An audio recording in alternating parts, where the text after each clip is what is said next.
집 한 채 있으면 괜찮을 줄 알았다. 50대 후반 이 부부의 은퇴 후 생활비 현실. 그래도 우리 집 한 채는 있으니까 노후에 큰 걱정은 없겠지? 많은 분들이 은퇴를 앞두고 이렇게 생각하세요. 30년 가까이 열심히 일해서 내 집 마련하고 아이들 다 키워놓고 이제는 조금 여유롭게 살아도 되지 않을까 싶은 나이. 그런데 막상 은퇴를 하고 나면 그동안 생각하지 못했던 생활비라는 현실이 무섭게 다가옵니다. 집 한 채가 있어도 매달 들어가는 고정비는 줄지 않고 수입은 확 줄어버리죠.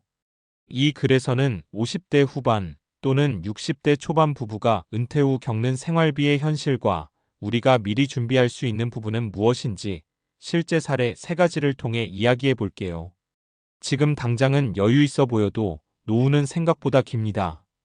그리고 그 긴 시간 동안 우리를 지켜주는 건 집 한 채보다 현금 흐름이에요. 1. 은퇴 후 현실. 우린 맞벌이했고 집도 있으니 괜찮을 줄 알았죠. 김민자 59세, 이정우 61세 부부의 이야기. 김민자 씨 부부는 서울 외곽에 30평대 아파트 한 채를 가지고 있어요. 맞벌이로 평생 성실하게 살았고 아이들도 독립했죠. 이정우 씨는 60세에 정년 퇴직했고 민자 씨도 작년에 직장을 그만두면서 둘 다 은퇴 생활에 들어갔어요. 처음엔 여유로웠어요. 적금도 있었고 퇴직금도 받았고 집도 있으니까. 그런데 1년이 지나면서 생각보다 빨리 잔고가 줄어들기 시작했죠. 가장 큰 이유는 생활비였어요. 실제 생활비 내역 월 평균. 식비 80만 원, 관리비 공과금 30만 원, 교통비 및 차량 유지비 20만 원, 통신비 15만 원, 보험료 30만 원, 취미 및 여가비 40만 원, 의료비 평균 20만 원, 총합 약 235만 원. 이 연금은 아직 63세부터 나오니까 그 전까지는 대부분 퇴직금으로 생활해야 했어요. 그런데 어느 순간 이 돈이면 몇 년 버틸 수 있을까? 라는 생각이 들면서 불안해지기 시작했대요. 결국 이 부부는 민자 씨가 하루 4시간 근무하는 아르바이트를 시작했어요. 몸은 힘들지만 그게 마음의 여유로 돌아온다고 해요.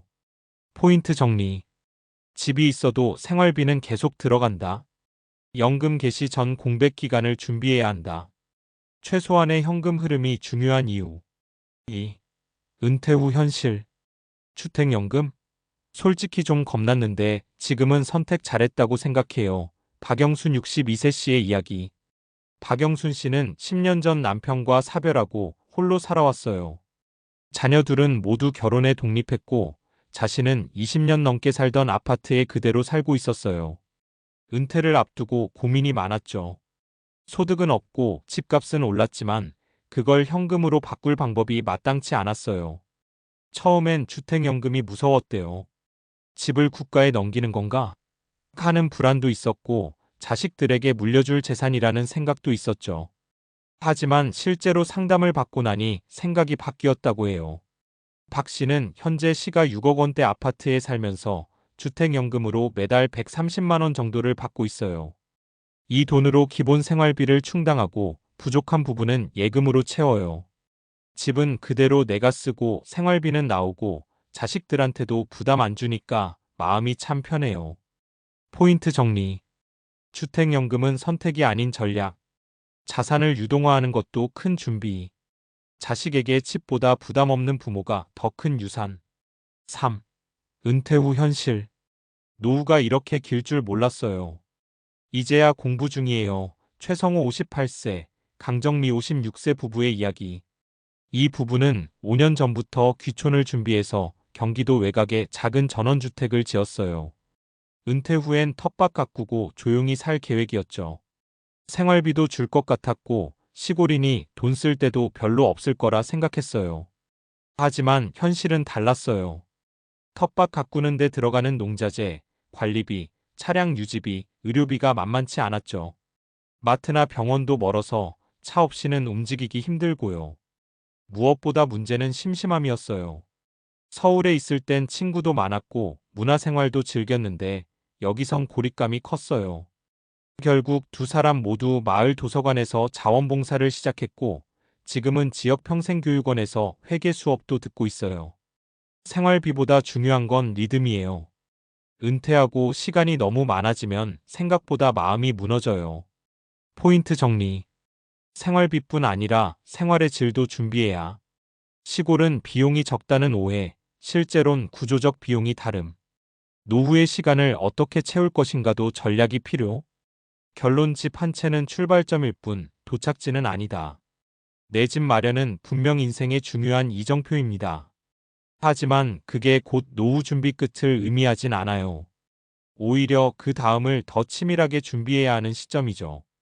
퇴직 후 몇 년간의 공백을 어떻게 메꿀지, 연금, 주택연금, 아르바이트 등 현금 흐름을 어떻게 만들지, 의료비, 여가비, 돌발 비용에 대한 플랜은 있는지, 나이 들수록 줄어드는 소득과 늘어나는 시간을 어떻게 쓸지, 이 모든 게 은퇴 후 삶의 질을 좌우하게 됩니다.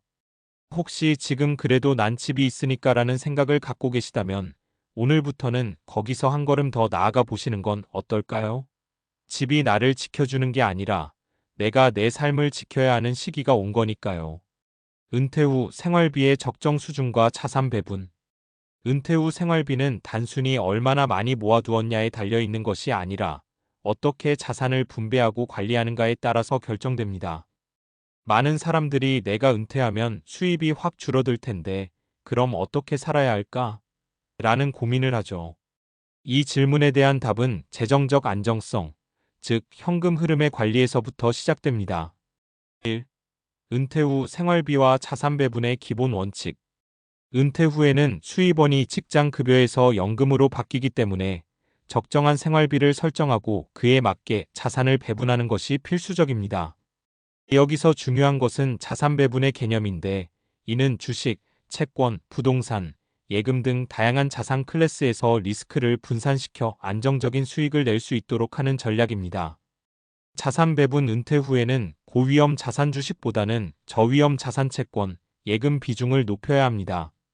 예를 들어 60세 이상의 은퇴자라면 자산의 60% 이상을 저위험 자산에 투자하고 나머지 40%를 적당한 리스크를 감수할 수 있는 자산에 배분하는 것이 이상적입니다.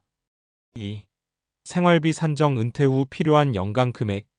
생활비를 계산할 때는 은퇴 전과 같은 생활 수준을 유지하기 위해 얼마나 많은 돈이 필요한지 미리 예측해야 합니다.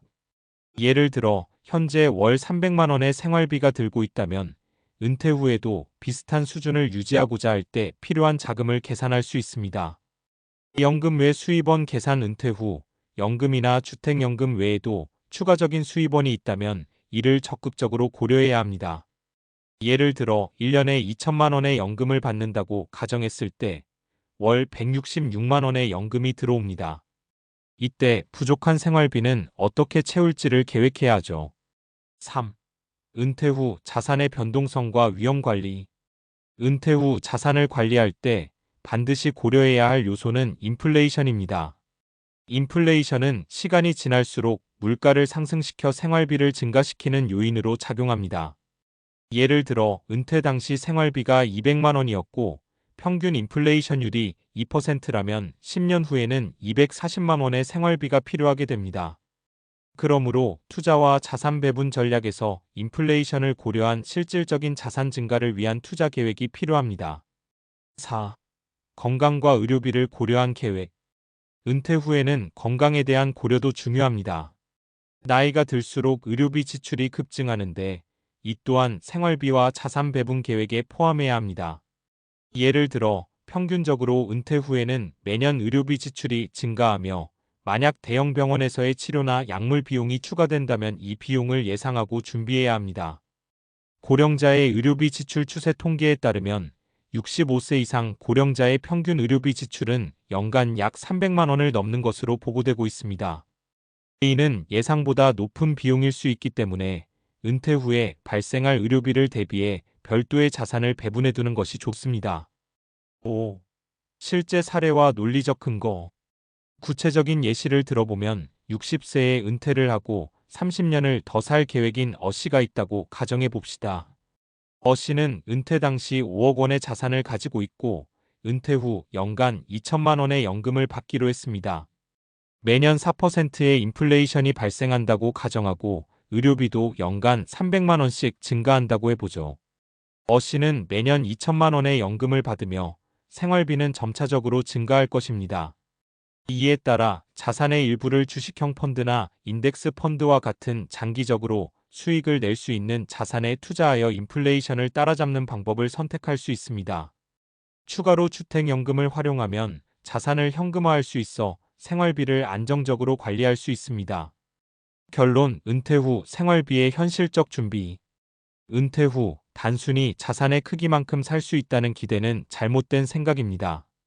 중요한 것은 자산 배분을 통해 수익과 리스크를 균형 있게 관리하고 생활비를 예상하며 그에 맞는 자산 전략을 세우는 것입니다. 또한 의료비와 같은 예기치 못한 지출을 대비해 생활비에 약간의 여유를 두는 것이 바람직합니다. 결국 은퇴 후 안정적인 삶을 유지하기 위해서는 현금 흐름 관리와 자산 배분, 그리고 위험 관리가 핵심입니다. 이러한 준비를 잘 해놓으면 은퇴 후에도 여유롭고 안정된 생활을 할 수 있을 것입니다.